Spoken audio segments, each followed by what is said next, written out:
നമസ്കാരം. ഈ കോൺഗ്രസിനെ കൊണ്ട് വല്ലാതെ പൊറുതിമുട്ടുകയാണ് ആ കോൺഗ്രസ്സുകാർ തന്നെ. കാരണം ഈ രാഷ്ട്രീയ പാർട്ടി ഇങ്ങനെ ചുരുങ്ങി ഇല്ലാതാകുന്ന ഒരു സ്ഥിതിവിശേഷത്തിലേക്ക്, അതായത് ഒരു നേതാവിനെയും ആർക്കും വിശ്വസിക്കാൻ കഴിയാത്ത ഒരവസ്ഥ. ഇന്ന് കാണുന്നവനെ നാളെ കാണുന്നില്ല കോൺഗ്രസിനുള്ളിൽ എന്ന് പറയുന്നൊരവസ്ഥ. ഇന്ന് കൈപ്പത്തി ചിഹ്നത്തിൽ മത്സരിക്കുന്നവൻ നാളെ താമര ചിഹ്നത്തിൽ മത്സരിക്കുന്ന ഒരവസ്ഥയിലേക്ക് എത്തപ്പെടുന്നു. എന്തുകൊണ്ടുണ്ടാകുന്നു ഇങ്ങനെ കോൺഗ്രസിനുള്ളിൽ? അതായത് ഏത് നിമിഷവും കളം മാറി ചവിട്ടുമെന്നതിനാൽ തന്നെ നേതാക്കളെ വിശ്വസിക്കാൻ വയ്യാത്ത ഗതികേട് വല്ലാതെ ബാധിക്കുന്നുണ്ട് കോൺഗ്രസിനെ എന്ന് വേണമെങ്കിൽ പറയാം. ആരെപ്പോൾ BJPയിലേക്ക് പോകുമെന്നറിയാത്ത ഒരു സ്ഥിതിവിശേഷം. ലോക്സഭാ തെരഞ്ഞെടുപ്പിൽ സ്ഥാനാർത്ഥികളായി അവസരം നൽകിയവർ പോലും ചതിക്കുന്നൊരു കാഴ്ച. ഏത് വിധത്തിലായാലും കോൺഗ്രസിനെ തകർത്തിട്ടേ ഉള്ളൂ എന്ന് ശപഥമെടുത്തിരിക്കുകയാണോ BJP എന്ന് തോന്നിപ്പോകും. കാരണം ഇനി എത്ര കോൺഗ്രസ് സ്ഥാനാർത്ഥികളാണ് പത്രിക നൽകിയ ശേഷം വോട്ടെടുപ്പിന് മുൻപ് തന്നെ കളം മാറി ചവിട്ടാനിരിക്കുന്നത് എന്ന് ആർക്കറിയാം? കാരണം അത്രയും ഗതികേടിലാണ് കോൺഗ്രസ്. ആദ്യം ഗുജറാത്തിലെ സൂററ്റിലാണ് ഈ കോൺഗ്രസ് സ്ഥാനാർത്ഥിയുടെ പത്രിക തള്ളിപ്പോയതും മറ്റ് സ്ഥാനാർത്ഥികളെല്ലാം മത്സരത്തിൽ നിന്ന് പിൻവാങ്ങിയതും. അതുകൊണ്ട് തന്നെ അവിടെ വോട്ടെടുപ്പില്ലാതെ തന്നെ BJP വിജയം ഉറപ്പാക്കുകയും ചെയ്തു. നിർദ്ദേശകരുടെ വ്യാജ ഒപ്പുകളാണ് കോൺഗ്രസ് സ്ഥാനാർത്ഥിയുടെ പത്രിക തള്ളാൻ കാരണമായത് എന്ന് വെളിപ്പെടുത്തുകയും ചെയ്തു. മനഃപൂർവ്വം വ്യാജ ഒപ്പുകളിട്ട് പത്രിക തള്ളാൻ അവസരമൊരുക്കി എന്നതാണ് പറയുന്നത്. തങ്ങളുടെ സ്ഥാനാർത്ഥിയായിരുന്ന നിലേഷ് കുംഭാനി BJPയുമായി ഒത്തുകളിച്ചുവെന്ന് ആരോപിച്ച കോൺഗ്രസ് അദ്ദേഹത്തെ പാർട്ടിയിൽ നിന്ന് സസ്പെൻഡ് ചെയ്യുകയാണ്.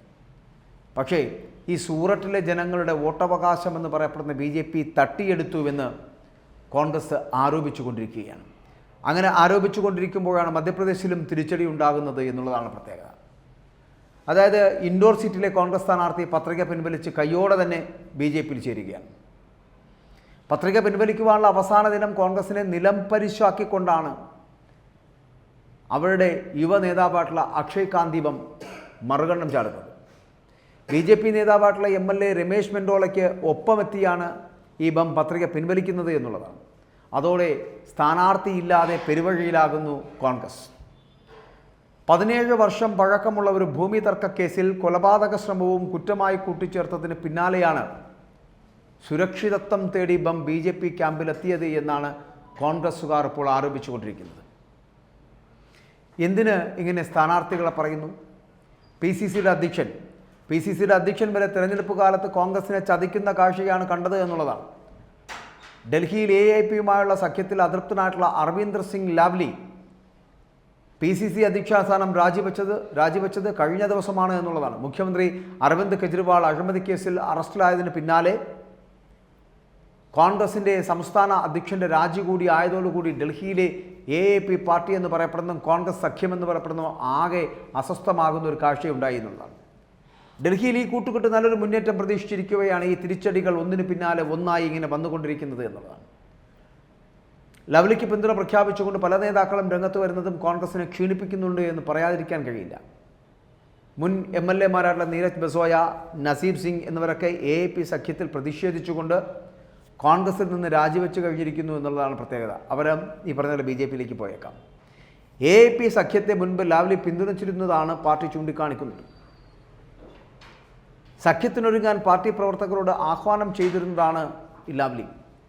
ലോക്സഭാ തെരഞ്ഞെടുപ്പിൽ മത്സരിക്കാൻ വേണ്ടിയിട്ട് നോർത്ത് ഈസ്റ്റ് ഡൽഹി സീറ്റ് കിട്ടാത്തതാണ് ഈ PCC അധ്യക്ഷനെ പ്രകോപിപ്പിച്ചത് എന്ന് തന്നെയാണ് വിമർശകരടക്കം പറയുന്നത്.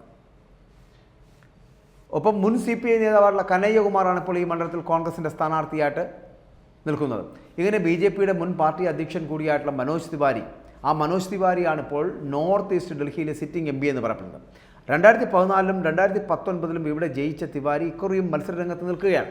2019-ൽ മുൻ മുഖ്യമന്ത്രിയായിട്ടുള്ള ഷീലാ ദീക്ഷിതിനെ 3.63 ലക്ഷം വോട്ടുകൾക്ക് പരാജയപ്പെടുത്തിയ തിവാരിയെ ഇക്കുറി ആം ആദ്മി പാർട്ടി പിന്തുണയുടെ മറികടക്കുവാനുള്ള കോൺഗ്രസ് പദ്ധതിക്കാണ് ലവ്ലിയുടെ രാജിയോടുകൂടി പ്രതീക്ഷ നഷ്ടപ്പെട്ടു പോകുന്നത്, അതല്ലെങ്കിൽ മങ്ങുന്നത് എന്ന് പറയാം. രാജ്യതലസ്ഥാനത്തെ സിഖ് വോട്ടുകളിൽ ലവ്ലിക്കുള്ള സ്വാധീനം ഇനി കോൺഗ്രസിന് ഉപകാരപ്പെടാതെ വന്നേക്കാം. അത്തരത്തിലുള്ള സാധ്യതകളാണ് കാണുന്നത്. കാരണം മുൻപ് ഈ ഷീലാ ദീക്ഷിതിൻ്റെ മന്ത്രിസഭയിലൊക്കെ അംഗമായിരുന്ന ഈ ലവ്ലി എന്ന് പറയപ്പെടുന്ന വ്യക്തിത്വം 2015-ലെ ആം ആദ്മി പാർട്ടിയുടെ വിജയത്തിനിടെ കോൺഗ്രസ് തകർന്നടിച്ചപ്പോഴും PCCയുടെ അധ്യക്ഷനായിരുന്നു എന്നുള്ളതാണ്. നിയമസഭാ തെരഞ്ഞെടുപ്പിലെ തോൽവിക്ക് പിന്നാലെ PCC അധ്യക്ഷ സ്ഥാനം രാജിവെച്ച അദ്ദേഹം 2017 ഗാന്ധി കുടുംബത്തെ കുറ്റപ്പെടുത്തി കോൺഗ്രസ് വിട്ട് BJPയിൽ എത്തിച്ചേരുകയും ചെയ്തു. പക്ഷേ ഒരു വർഷത്തിനകം കോൺഗ്രസിൽ തിരിച്ചെത്തുന്ന കാഴ്ചയും നമ്മൾ കണ്ടു. വീണ്ടും BJPയിൽ സാധ്യതകൾ തേടുന്നുണ്ട് ഈ ലവ്ലി എന്നാണ് പലരും ചൂണ്ടിക്കാണിക്കുന്നത് എന്നുള്ളതാണ്. പെട്ടെന്ന് തിരിച്ചെടുക്കാൻ കഴിയാത്തതോ വന്നാൽ BJPക്കുള്ളിലേക്ക് ഒരു ഇടം കൊടുക്കുന്നതോ ആയിട്ടുള്ള വ്യക്തിത്വങ്ങൾ തന്നെയാണ് കോൺഗ്രസിനുള്ളിൽ നിന്ന് പുറത്തേക്ക് പോകുന്നത് എന്നുള്ളതാണ്. പക്ഷേ ഇവിടുത്തെ വിഷയമാകുന്നില്ല.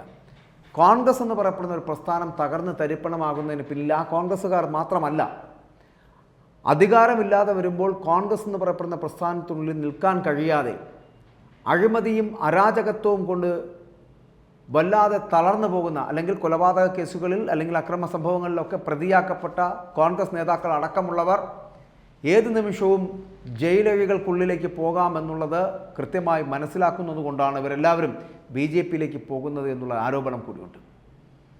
അതായത് BJP ഏത് നിമിഷവും ED ഉപയോഗിച്ചോ CBI ഉപയോഗിച്ചോ പോലീസിനെ ഉപയോഗിച്ചോ ഏത് തരത്തിൽ വേണമെങ്കിലും ഇവർക്കെതിരെയുള്ള കേസുകൾ കുത്തിപ്പൊക്കാം. അതുകൊണ്ട് തന്നെ അഴിമതിയുടെയും സ്വജനപക്ഷപാതത്തിൻ്റെയും അക്രമത്തിൻ്റെയും കൊലപാതകത്തിൻ്റെയും പിന്നിൽ പ്രവർത്തിച്ചിരുന്ന ഏതൊരു കോൺഗ്രസ്സുകാരനാണെങ്കിലും സ്വന്തം ജീവിതവും മുമ്പിലോട്ടുള്ള അദ്ദേഹത്തിൻ്റെ കരിയറും നോക്കിക്കൊണ്ട് കോൺഗ്രസ് എന്ന് പറയപ്പെടുന്ന പ്രസ്ഥാനത്തിനെ നിഷ്കരണം തള്ളിക്കൊണ്ട് BJPയിലേക്ക് പോകുന്ന കാഴ്ചയും കാണുന്നുണ്ട്. മാത്രമല്ല, അധികാരം എന്ന് പറയപ്പെടുന്ന ഒരു ലഹരിയാകുമ്പോൾ ആ അധികാരത്തിൻ്റെ ലഹരി ഇപ്പോൾ BJPയുടെ കളങ്ങളിലായതുകൊണ്ട് തന്നെ ആ കളത്തിലേക്ക് പോകുവാൻ തന്നെയാണ് ഓരോ കോൺഗ്രസ്സുകാരനും ഇപ്പോൾ തയ്യാറെടുക്കുന്നത്. അതുകൊണ്ട് തന്നെ ഇനി താഴെ തട്ടിലുള്ള കോൺഗ്രസ്സുകാരൻ മുതൽ അങ്ങ് ഏറ്റവും ഉയരത്തട്ടിലിരിക്കുന്ന മുകൾ തട്ടിലിരിക്കുന്ന കോൺഗ്രസ്സുകാരൻ വരെ ഏത് നിമിഷവും BJPയിലേക്ക് പോകുമെന്നുള്ളൊരു സ്ഥിതിവിശേഷമാണ് ഇപ്പോൾ ഉള്ളത്. അത് മറ്റൊന്നും കൊണ്ടല്ല, അധികാരമെന്ന ലഹരി കൊണ്ട് മാത്രമാണ്.